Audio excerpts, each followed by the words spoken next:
أعوذ بالله من الشيطان الرجيم بسم الله الرحمن الرحيم السلام عليكم ورحمة الله وبركاته. الحمد لله والصلاة والسلام على نبينا محمد رسول الله صلى الله عليه وسلم.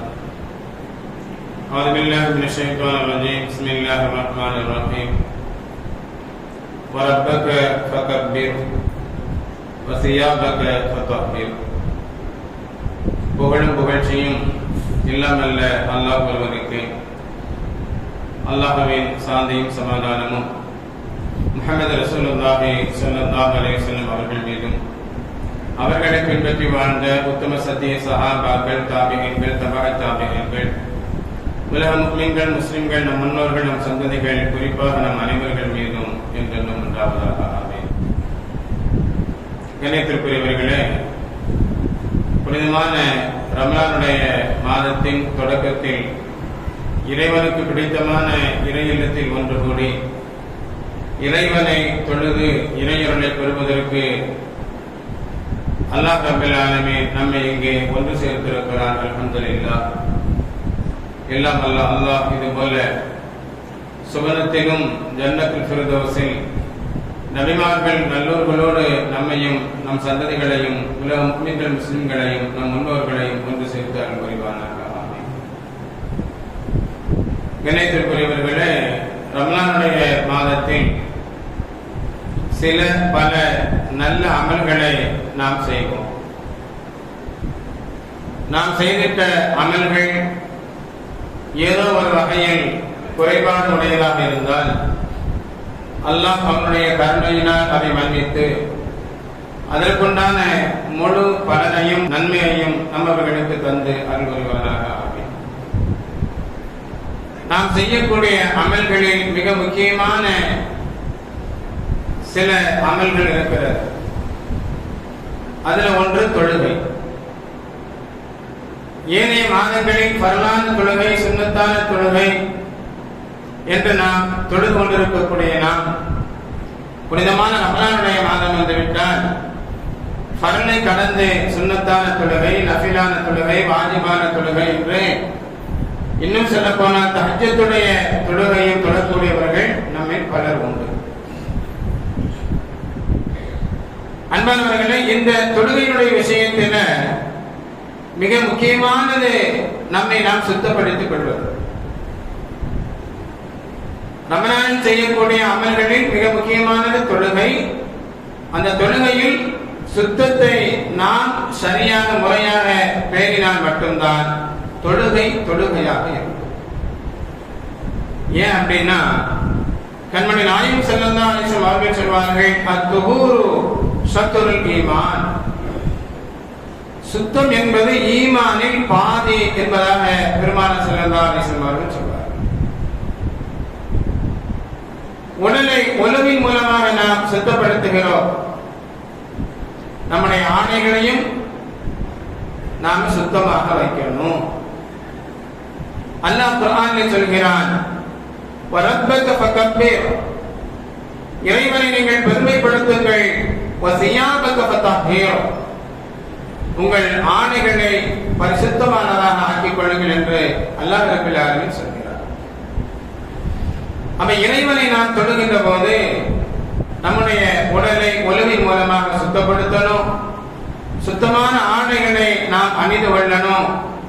இப்படி நாம் இரண்டையும் சரியாக முறையாக செய்வதோடு உள்ளத்தையும் பரிசுத்தமாக ஆக்கிக் கொண்டு இறைவனுக்காக நாம் தொழுகின்ற போது அந்த தொழுகை ரப்பிடத்திலே ஏற்றுக்கொள்ளப்படும் என்பதை மனதில் நிலைநிறுத்திக் கொள்ளவும். இரண்டாவது, குர்ஆன். ரமலானுடைய மாதத்தில் அதிகமாக ஓதுவார்கள், ஓதுவதை கேட்பார்கள்.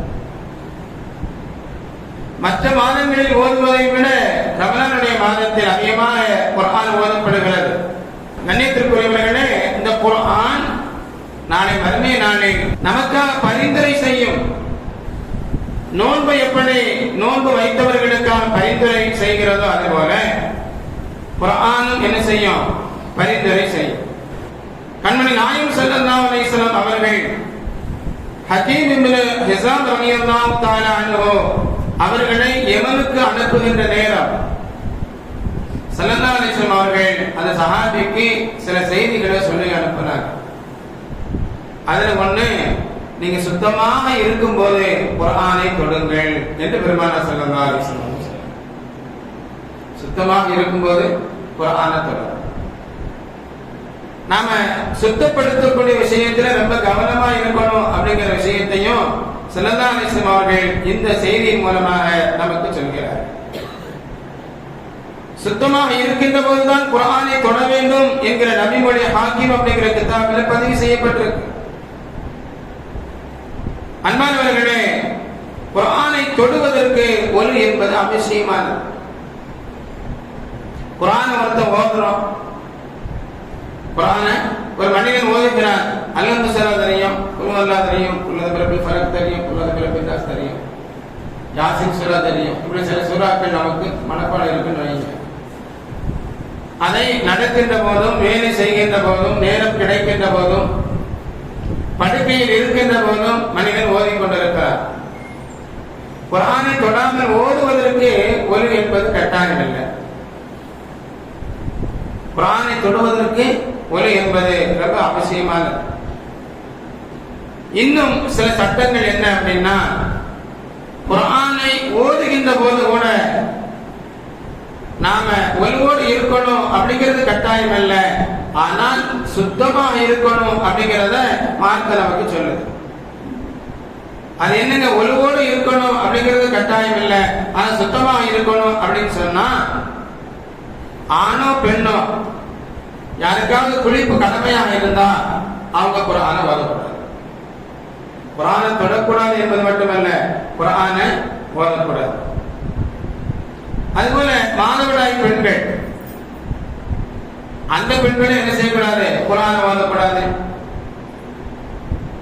அதே மாதிரி பிரசவ நேரத்தில் ஏற்படக்கூடிய உதிரப்போக்கு, இரத்தப்போக்கு, இந்த நிலையிலும் குர்ஆனை என்ன செய்யக்கூடாது, ஓதக்கூடாது. அப்ப குர்ஆனை ஓதுவதற்கு நாம என்ன செய்யணும், குர்ஆனை தொடுவதற்கு நாம எப்படி இருக்கணும் அப்படிங்கிற அடிப்படையான விஷயத்தை ரமலானுடைய மாதத்தில் என்ன செய்யணும், நாம் அறிந்து கொண்டால்தான் குர்ஆனை ஓதுவதன் மூலமாக இன்ஷா அல்லாஹ் நாம நன்மையை பெறலாம்.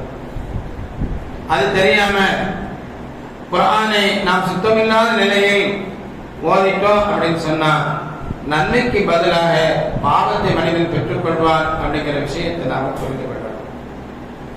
அன்பானவர்களே, ஒலிவையும் ரொம்ப கவனமாக நாம செய்யணும். எந்தெந்த உறுப்புகளில் எவ்வளவு ஒலி செய்கின்ற போது சுத்தப்படுத்தணும் என்பதை கண்மணி நாயகம் ஸல்லல்லாஹு அலைஹி வஸல்லம் அவர்கள் சொன்னார்களோ அந்த அளவிற்கு நாம் என்ன செய்யணும், சுத்தப்படுத்தியே தீரணும். அதுல ஏதாவது குறை வந்தா ஸல்லல்லாஹு அலைஹி வஸல்லம் அவர்கள் அவன் நரகம் செல்வான் என்று எச்சரிக்கை செய்தார்கள். அதனால அன்பானவர்களை, ஒலி செய்கின்ற போது தராவிக்கு போறோம் அப்படின்னு சொன்னா அவசர அவசரமா ஒலி செஞ்சா ஒரு பரிபூர்ணமா இருக்குமா அப்படிங்கிறது தெரியாது. பர்லு தொழுகைக்கு வர்றோம், ஃபஜ்ர் தொழுகைக்கு வர்றோம், நாம அவசரமா ஒலி செஞ்சோம் அப்படின்னு சொன்னா அன்பானவர்களே, ஒலி சரியா இருந்தா பரவாயில்லை, முழுமை பெறல அப்படின்னு சொன்னா தொழுகையும் நிறைவேறாது, அந்த தொழுகையை கொண்டு நன்மையும் கிடைக்காது. அந்த ஒலிவை சரியாக செய்யாததின் காரணமாக அவன் நரகம் செல்வான் அப்படிங்கிற விஷயத்தை நாம் புரிந்து கொள்ளணும். ஒலி செய்யும் போது மோதிரம் போட்டிருக்கோம், சில பேர் காப்பு போட்டிருப்பாங்க, சில பேர் வளையல் போட்டிருப்பாங்க. அன்பானவர்களே, ஒலி செய்யக்கூடிய இடத்தில் ஏதாவது ஒரு பொருளை நாம் அணிந்திருந்து அதுல கொஞ்சம் டைட்டாக இருந்துச்சு அப்படின்னு சொன்னா, நெருக்கமா இருந்துச்சு அப்படின்னு சொன்னா தண்ணி சரியா என்ன செய்யாது, படாது. அந்த இடத்தை என்ன செய்யணும், நாம லூசுபடுத்தணும். ரொம்ப டைட்டா இருக்குன்னா கலட்டி வைத்து விட்டு நாம என்ன செய்யணும், ஒலி செய்யணும். அப்ப ஒலி செய்யப்படக்கூடிய அந்த இடத்துல தண்ணீர் பட வேண்டும். அப்படி பட்டால் தான் ஒழுவாக அல்லாஹ்விடத்தில் அங்கீகரிக்கப்படும். அதனால தொடக்கூடிய நாம் இந்த ரமலானுடைய மாதத்தில் அதிகமாக குர்ஆன் ஓதக்கூடிய நாம அதற்காக செய்யக்கூடிய ஒழுங்குடைய விஷயத்துல நாம ரொம்ப கவனமா இருக்கணும். அன்பானவர்களே, ரமலானில் ஏன் சொல்கிறோம் அப்படின்னா, இந்த மாதத்தில் அதிகமாக தொழுபவர்களும் உண்டு, ரமலானில் மட்டுமே குர்ஆனை ஓதக்கூடியவர்களும் உண்டு. ஆனா இதில் கவனம் செலுத்தக்கூடியவர்கள் ஒருவனுடைய விஷயத்தில அலட்சியமாக இருப்பதையும் நாம பார்க்க முடியும். ஒருவர் ஒரு செய்யறாரு, இன்னொருத்தர் வந்து என்ன செய்யணும், பொறுமையாக நிற்கணும். சீக்கிரம் அப்படின்னு சொன்னா அவர் சரியா ஒளி செய்யணும்னா இவரும் அதற்கு என்ன செய்வாரு, காரணமாக ஆகிவிடுவார். அல்லா பாதுகாக்கும். அதுபோல இந்த ரமலானுடைய மாதத்தில் துஆ என்பதும் நம்முடைய வாழ்க்கையில ரொம்ப முக்கியமான ஒன்று. எப்படி ரமலானில் அதிகமாக குர்ஆன் ஓதுகிறார்களோ, எப்படி அதிகமாக ரமலானில் தொழுகிறார்களோ, அதுபோல அதிகமாக பிரார்த்தனை செய்வதையும் நாம பார்க்கிறோம். ஏன் ரமலான்ல அதிகமாக துஆ செய்யறாங்க? ஸல்லல்லாஹு அலைஹி வஸல்லம் அவர்கள் நமக்கு சொல்லித் தருகிறார்கள், ஒரு நோன்பாளி நோன்பு திறக்கும் வரைக்கும் அவர் கேட்கக்கூடிய துஆக்களை அல்லாஹ் தஆலா கபூல் செய்கிறார். நாம் எத்தனையோ முறை துஆ செய்றோம், அந்த துஆ ஏற்றுக்கொள்ளப்பட்டதா இல்லையா, நம்ம கேட்டது கிடைக்குமா கிடைக்காதா அப்படிங்கிற விஷயம் நமக்கு தெரியாது. ஆனா ஒரு நோன்பாளி நோன்பு திறக்கும் வரைக்கும் அவன் கேட்கக்கூடிய துஆ ஏற்றுக்கொள்ளப்படும் என்று முஹம்மது ரசூலுல்லாஹி ஸல்லல்லாஹு அலைஹி வஸல்லம் அவர்கள் சொன்னார்கள் என்று சொன்னார். அது சத்தியமானது. அந்த நேரத்தையும் காலத்தையும் சரியாக பயன்படுத்தணும் அப்படிங்கிற அடிப்படையில துன்யாவுக்கும் ஆகிரத்திற்கும் மனிதன் துஆ கேட்கிறான். தனக்காக, தன்னுடைய குடும்பத்திற்காக, முன்னோருக்காக, சந்ததிக்காக, உலக முஃமின்களுக்காக வேண்டி, இறையச்சத்திற்காக, ஈமானுக்காக வேண்டி, இபாதத்தில் சரியாக நாம் செய்யணும் என்பதற்காக வேண்டி துனியாவிலும் ஆகிரத்திலும் வெற்றி பெறணும் என்கிற நோக்கத்தோடு மனிதன் என்ன செய்யலாம், அல்லாஹ்ட்ட இருக்கரம் என்று துஆ செய்யலாம். அன்பானவர்களே, இந்த ரமலான் மாதத்தில் கேட்கக்கூடிய துஆ அது ரப்பிடத்திலே கபூல் செய்யப்படும். நாம மறந்த விஷயம் அல்லது தெரியாமல் செய்கின்ற ஒரு விஷயம் என்ன அப்படின்னா, பெரும்பாலும் துஆ கேட்கும் போது ஒலுவோடு கேட்பது இல்லை. ஒலுவோடு கேட்பது இல்லை. ஒலுவோடு கேட்டால்தான் துஆ கூடுமா அப்படிங்கிறத விட ஸல்லல்லாஹு அலைஹி வஸல்லம் அவர்கள் நமக்கு எப்படி வழிகாட்டினார்கள் என்பதை நாம தெரிந்து கொண்டால் துஆ கேட்கும்போது நாம இன்ஷா அல்லாஹ் கண்டிப்பா என்ன செய்வோம், ஒலி செய்வோம். ஏன்னா துஆ என்பது ஸல்லல்லாஹு அலைஹி வஸல்லம் அவர்கள் சொல்வார்கள், அத்-துஆஹு ஹுவல் இபாதா, துஆ என்பது அது இறை வணக்கமாகும் என்றார்கள் பெருமானார் ஸல்லல்லாஹு அலைஹி வஸல்லம். கேட்பது நமக்காக வேண்டிதான், துன்யா ஆகிரத்தினுடைய நலனுக்காக வேண்டிதான். நம்முடைய காரியங்கள், நாம் நேசிக்கக்கூடியவருடைய காரியங்கள் சீராகணும், சிறப்படையணும் என்பதற்காக வேண்டிதான் துஆ கேட்கிறோம். ஆனா ஸல்லல்லாஹு அலைஹி வஸல்லம் அவர்கள் நமக்கு சொல்றாங்க, இது ஒரு இபாதத், இதுவும் ஒரு வணக்கம். இபாதத்தினுடைய பலன் என்ன? இறைவனிடமிருந்து நற்கூலியை அல்லாஹ் ரப்பல் ஆலமீன் நமக்கு தருவான். ரப்பு நமக்கு நற்கூலியை தருவான். நாம என்ன செய்யணும், அதிகமாக துஆ கேட்கணும். இன்னொன்னு தெரியுமா, இதெல்லாமா இபாதத்து? தொழுகிறோம், நோன்பு வைக்கிறோம், ஹஜ்ஜுக்கு செய்யறோம், உம்ரா செய்யறோம், குர்ஆன் ஓதுறோம், இதுதானே இபாதத்து. துஆ கேட்கிறது ஒரு இபாதத் தான் அப்படிங்கிற எண்ணம் கூட நமக்கு ஏற்படும். முஹம்மது ரசூலுல்லாஹி ஸல்லல்லாஹு அலைஹி வஸல்லம் அவர்கள் சொல்வார்கள், அத்-துஆஉ முஹுல் இபாதா, துஆ என்பது வணக்கத்தின் மூளை என்பதாக சொல்வார். ஒரு மனுஷனுக்கு மூளை எவ்வளவு முக்கியம், அது மாதிரி இபாதத்தின் மூளை எது என்றால் அது துஆ என்பதாக முஹம்மது ரசூலுல்லாஹி ஸல்லல்லாஹு அலைஹி வஸல்லம் அவர்கள் சொன்னார். நாம நம்முடைய வாழ்க்கையில எத்தனை முறை துஆ கேட்டிருப்போம்? துஆவின் அடிப்படையான விஷயம், நாம அல்லாஹ்வை புகழணும். முதல்ல அல்ஹம்துலில்லாஹி ரப்பில் ஆலமீன். நபி மீது அடுத்து ஸலவாத் சொல்லணும், அல்லாஹும்ம ஸல்லி அலா ஸய்யிதினா முஹம்மத். அப்புறம் தன்னிலிருந்து துஆவை தொடங்கணும், யா அல்லாஹ் என்னுடைய பாவத்தை மன்னிப்பாயா, என்னுடைய பெற்றோர்கள், பிள்ளைகள், முன்னோர்கள், சந்ததிகள், உலக முஃமின்கள், இன்னும் ஹலாலான ஹாஜத்துகள் துன்யாவுக்கும் ஆகிரத்துக்கும் எதுவெல்லாம் இருக்கிறதோ அதையெல்லாம் ரப்பிடத்தில் நாம கேட்போம். கடைசியா ஸலவாத் சொல்லி என்ன செய்யணும், துஆவை நிறைவு செய்யணும். அன்பானவர்களே, இது துஆ கேட்பதனுடைய முறை. இதற்கு அடித்தளமாக இருப்பது எது அப்படின்னு சொன்னா ஒலு என்பது. அபூ மூஸா ரலியல்லாஹு தஆலா அன்ஹு அவர்கள் இந்த செய்தியை நமக்கு சொல்றாங்க. ஹுனைன் யுத்தம் நடந்து முடிந்து நபியோடு நாங்கள்லாம் வர்றோம். ஒரு யுத்தத்தை முடிச்சுட்டு நாங்க வர்றோம். நாங்க வரும்போது கண்மணி நாயகம் ஸல்லல்லாஹு அலைஹி வஸல்லம் அவர்கள் அபூ ஆமீர் ரலியல்லாஹு தஆலா அன்ஹு அந்த சஹாபிய தளபதியாக நியமனம் செய்து ஒரு படைய அவுதாஸ் அப்படிங்கிற பள்ளத்தாக்குக்கு அனுப்புறாங்க. ஒரு யுத்தம் முடிஞ்சு வரோம், இன்னும் வீட்டுக்கு வரல. வரும்போது என்ன செய்றாங்க, ஸல்லல்லாஹு அலைஹி வஸல்லம் அவர்கள் அபூ ஆமீர் அப்படிங்கிற சஹாபிய ஒரு படைக்கு தளபதியாக நியமனம் செய்து ஒரு படை என்ன செய்றாங்க, அவுதாஸ் அப்படிங்கிற பள்ளத்தாக்குக்கு அனுப்புறாங்க.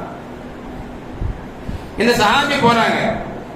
இந்த ஹதீஸை அறிவித்து தரக்கூடிய அபூ மூஸா ரலியல்லாஹு அன்ஹு அவங்க சொல்றாங்க, நாங்கெல்லாம் அங்க போனோம், அங்கே யுத்தம் செய்தோம், அல்லாஹ்வுடைய உதவி கொண்டு வெற்றி பெற்றோம் அப்படின்னு சொன்ன அபூ மூஸா ரலியல்லாஹு அன்ஹு அவர்கள் அங்கே நடந்த நிகழ்ச்சியை சொல்றாங்க. அந்த யுத்த களத்துல எதிரியோடு நாங்கள் சண்டையிட்டுக் கொண்டிருந்தோம்.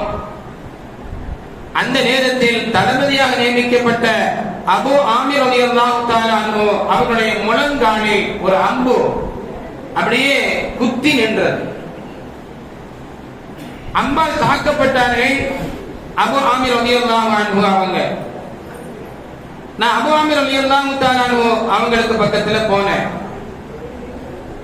உங்களை யாரு இப்படி காயப்படுத்தியது, அம்பால் குத்தியது யாரு அப்படின்னு சொல்லி நான் விசாரிச்சேன்.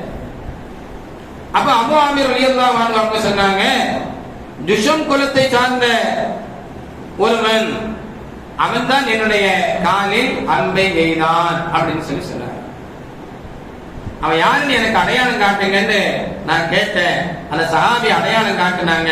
நான் அவரை துரத்தி கொண்டு சென்றேன். அவன் ஓடிக்கொண்டே இருந்தான். கடைசியாக அவர்களுக்கு சத்தமிட்டு சொன்னேன், உனக்கு வெட்கம் இல்லையா, ஏன் ஓடுகிறான் என்று நான் சொன்னபோது அவன் நின்றான். அவனோடு சண்டையிட்டேன். அல்லாஹ்வின் உதவி கொண்டு அல்லாஹ் என்னின் மூலமாக அவனை கொன்றான் என்றார்கள் அபூ மூஸா ரலியல்லாஹு தஆலா அன்ஹு.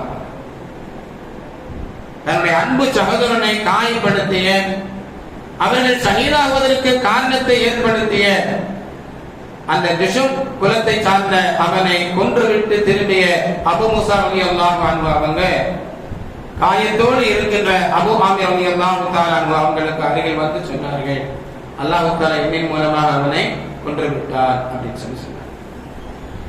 அப்ப அபூ ஆமீர் ரலியல்லாஹு அன்ஹு அவங்க சொன்னாங்க, என்னுடைய காலில் முழங்காலில் இருக்கக்கூடிய அம்பை நீங்கள் எடுங்கள் அப்படின்னு சொன்னாங்க. அவர்கள் அந்த அம்பை உருவினார்கள். கடுமையான ரத்தம் அங்கே வெளியானது.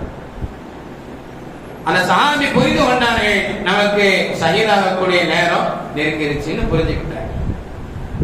அபூ ஆமீர் ரலியல்லாஹு தஆலா அன்ஹு அவர்கள் அந்த கடைசி நேரத்தில் அழகான ஒரு விஷயத்தை சொன்னார்.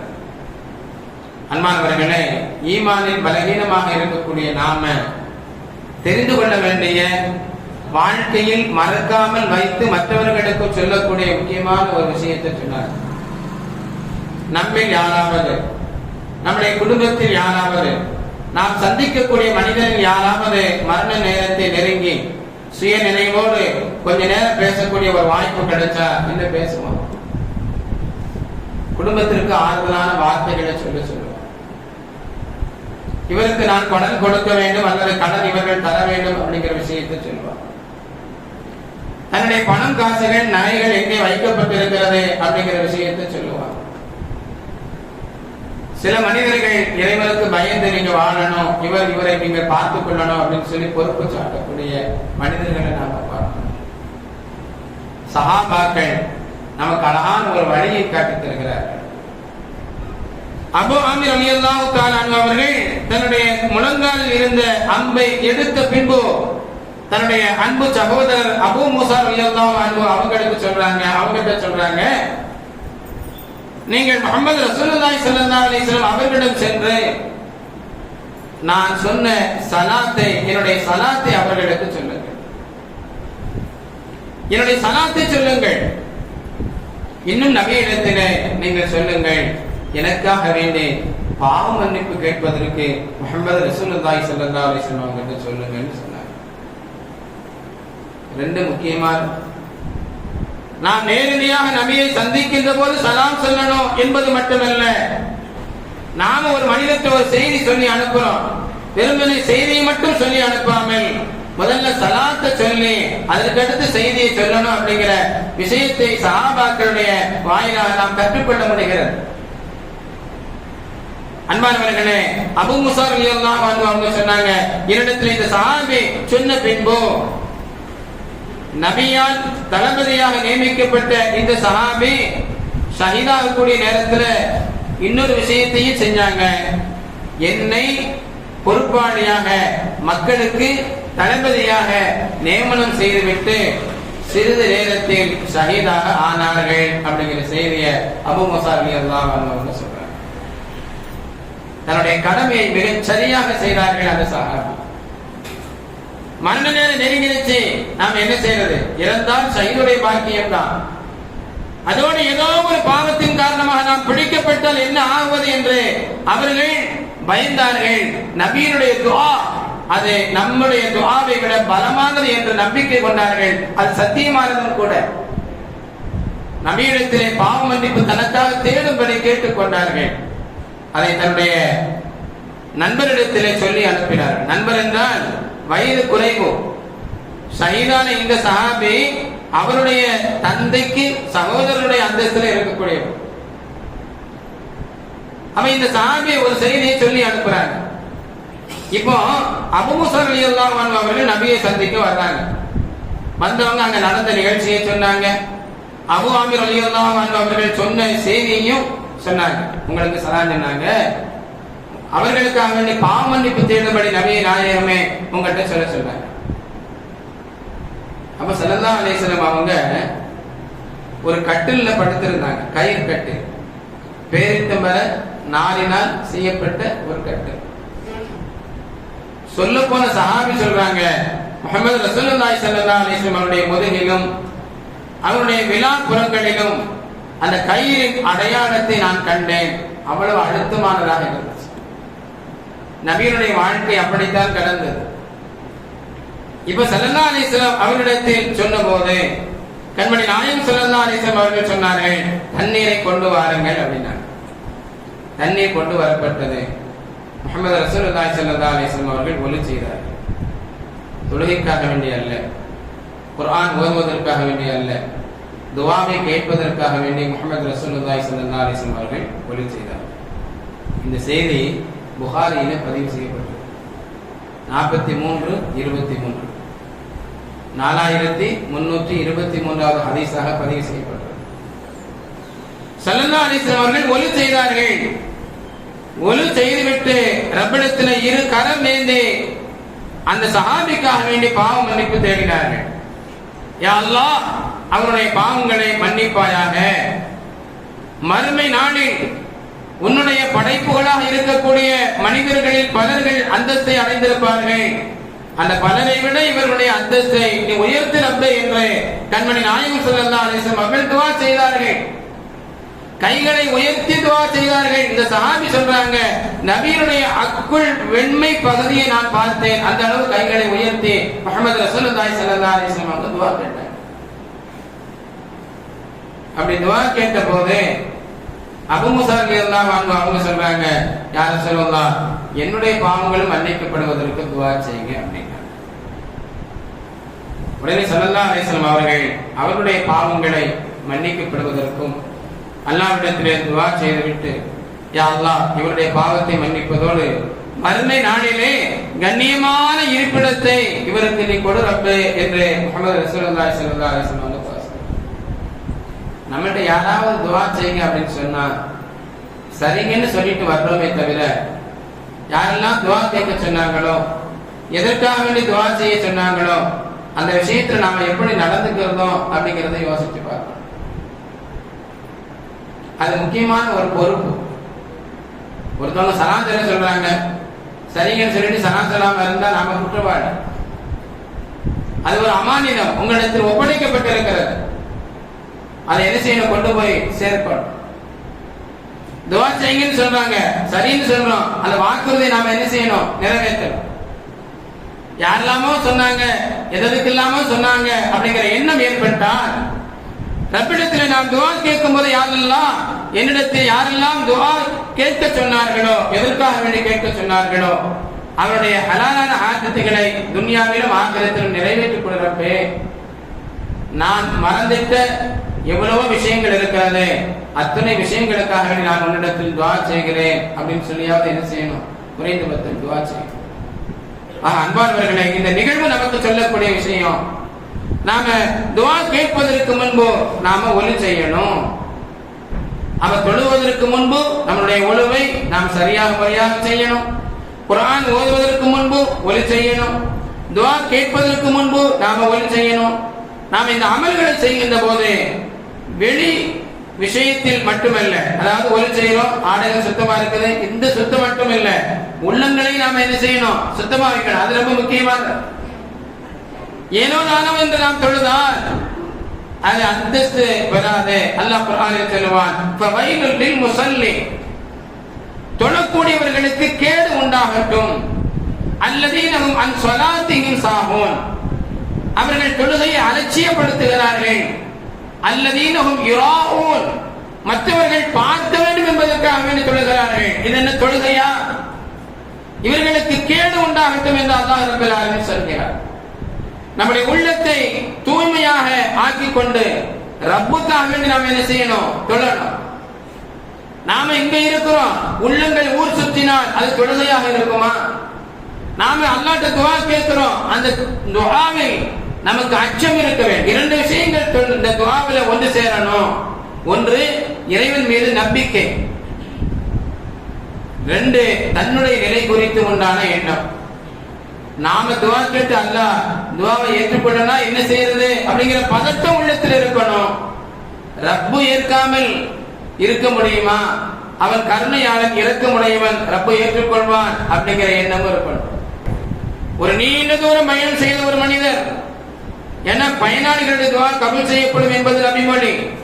நீண்ட தூரம் பயணம் செய்து வருகிறார். ஸல்லல்லாஹு அலைஹி வஸல்லம் அவருடைய ஹதீஸிலே ஒரு செய்தி வருகிறது, அவருடைய முடிகள் எல்லாம் கலைந்திருக்கிறது. நீண்ட தூரம் பயணம், நம்ம பஸ்ல போனாலே நாம எப்படி புறப்பட்டோமோ அப்படி இறங்கும் இடத்துல இருக்காது தலைமுடி. அவங்க அந்த காலத்துல ஒட்டகத்திலே குதிரையில பயணம் செய்வாங்க. முடிகள் எல்லாம் கலைந்திருக்கிறது, தூசிகள் அவருடைய உடலில் சேர்ந்திருக்கிறது, அழுக்கடைந்த நிலையில் இருக்கிறார். அவர் அல்லாஹ்விடத்திலே துஆ கேட்க கையேந்துகிறார், யா அல்லாஹ் யா அல்லாஹ் என்று கேட்கிறார். ஸல்லல்லாஹு அலைஹி வஸல்லம் சொல்றாங்க, இவருடைய துஆக்கள் எப்படி ஏற்றுக்கொள்ளப்படும்? அவர் உண்ணுகின்ற உணவு ஹராம், அவர் குடித்த பானம் தண்ணீர் அது ஹராம், அவர் கொண்டு வந்த உணவு உண்ணுகின்ற உணவு அது ஹராம். இப்படி ஹராமாக அது இருந்தால், அவருடைய ஆடை ஹராம், இப்படி இருந்துச்சு அப்படின்னு சொன்னா அவருடைய துஆக்கள் எப்படி ஏற்றுக்கொள்ளப்படும்? அவன் நாம் இந்த ரமலானுடைய மாதத்தில் செய்யக்கூடிய அமல்கள், குர்ஆன் ஓதுவது, தொழுவது, துஆ கேட்பது, இந்த அமல்கள் உயர்ந்த அந்தஸ்து பெறணும் அப்படின்னு சொன்னா, அன்பானவர்களே, உள் சுத்தமும் வேணும், வெளியிலையும் நாம சுத்தப்படுத்திக் கொள்ளணும். எல்லாம் அல்லாஹ் ரமலானை கொண்டு நபிமார்கள் நல்லோர்களுக்கு என்னென்ன பலன்களை கொடுத்தானோ அதுபோல நம்மவர்களுக்கும் நம் சந்ததிகளுக்கும் உலக முஸ்லிம்கள் அனைவர்களுக்கும் நமக்கு முன்னால் சென்ற மனிதர்கள் நோன்பு வைத்திருப்பார்களே அவர்களுக்கும் அல்லாஹ் நிரப்பமான பலன்களை நிறைவாக தந்தால் புரிவானாக. நம்முடைய சிறிய பெரிய பாவங்கள் அனைத்தையும் மன்னித்து நரகத்தை ஹராமாக்கி சொர்க்கத்தை வாஜிபாக்கி நம்முடைய துன்யா ஆகிரத்தினுடைய வாழ்விலே அவருடைய ரஹமத்தை நிரப்பமாக பொழிவானாக. ஆமீன் ஆமீன் யா ரப்பல் ஆலமீன். அஸ்ஸலாமு அலைக்கும் வரஹ்மத்துல்லாஹி.